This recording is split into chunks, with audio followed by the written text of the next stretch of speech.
మనిషి జీవితంలో ఆధ్యాత్మిక చింతన అనేది తప్పనిసరా? అది ఏ రకంగా మనిషి జీవితంపై ప్రభావాన్ని చూపిస్తుంది? మామూలుగా మన ప్రాచీనమైనటువంటి ఆర్ష ధర్మం ఏం చెప్పిందంటే, ప్రతివాడు కూడా పురుష ప్రయత్నం చేయాలి. నువ్వు చేయవలసినటువంటి నీ కర్తవ్యం, నీ డ్యూటీని నువ్వు నిర్వహించు. నువ్వు నిర్వహించేటువంటి కర్తవ్యంలో ధర్మం తప్పకుండా ఉండడానికి భగవంతుడిని ఆశ్రయించు. భగవంతుడు మనకి ఫలితాన్ని ఇచ్చేటప్పుడు ఆ ఫలితాన్ని భగవంతుడు మనకి ఇవ్వాలంటే, ఆ ఫలితాన్ని మనం ఆస్వాదించడానికి యోగ్యంగా ఉండాలంటే ఒక ధర్మ మార్గం కావాలి. ఈ ధర్మ మార్గాన్ని ఎవరిస్తారంటే భగవంతుడు ఇస్తాడు. అంటే నువ్వు పురుష ప్రయత్నం చేస్తే నీ పురుష ప్రయత్నం ఫలించాలంటే అందులో భగవంతుడి యొక్క సహకారం కూడా ఉండాలి. అంటే భగవంతుడు కూడా ఒక చెయ్యి వేయాలి. ఇంకా మనం చేసేటువంటి కర్తవ్యాల్లో, మన కర్మ నిర్వహణలో, మనం చేసేటువంటి డ్యూటీలో ఆ భగవంతుడి యొక్క అనుగ్రహం ఉండడానికి, మనం సక్రమమైనటువంటి మార్గంలో దారి తప్పకుండా ధర్మం మీద ఉండడానికి దైవ చింతన అవసరం. ఇక ఏదైనా మనం పని చేసేటప్పుడు కష్టనిష్ఠురాలు ఎదురైనప్పుడు ఒక రకమైనటువంటి నిర్వేదం వస్తుంది. ఆ నిర్వేదం నుంచి బయటపడడానికి ఆధ్యాత్మిక శక్తి చాలా ఉపయోగపడుతుంది. ఉదాహరణకి దీనికి మంచి ఉదాహరణ భారతంలో అర్జునుడు కురుక్షేత్ర మహాసంగ్రామంలో ఉన్నాడు.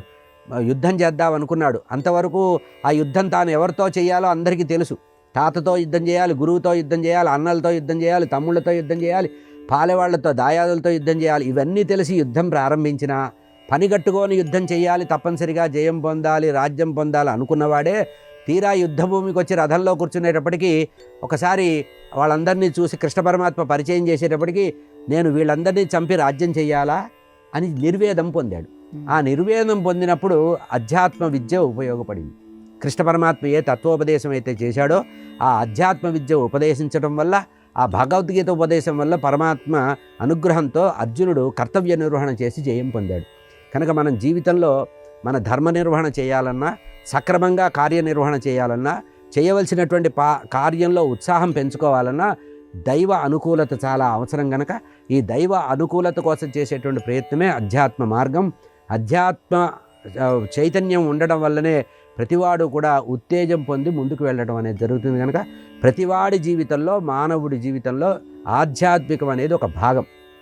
ఆ ఆధ్యాత్మిక అంటే నేల విడిచి సాము చేయకూడదంటారు. కనుక ఈ జన్మకి మూల కారణమైన వాడు పరమాత్మ కనుక ఆ పరమాత్మని దర్శించడమే ఆధ్యాత్మికమైన చైతన్యం. కనుక ఆధ్యాత్మిక చైతన్యం వల్ల మనిషి ఉత్తేజం పొందుతాడు. ధర్మాన్ని ఆచరించి సత్కర్మలు చేయడానికి, సఫలం పొందడానికి, జయం పొందడానికి ఆధ్యాత్మిక విద్య ఎంతో ఉపయోగపడుతుంది. కనుక ప్రతి వారి జీవితంలో ఆధ్యాత్మిక చైతన్యం అవసరమే.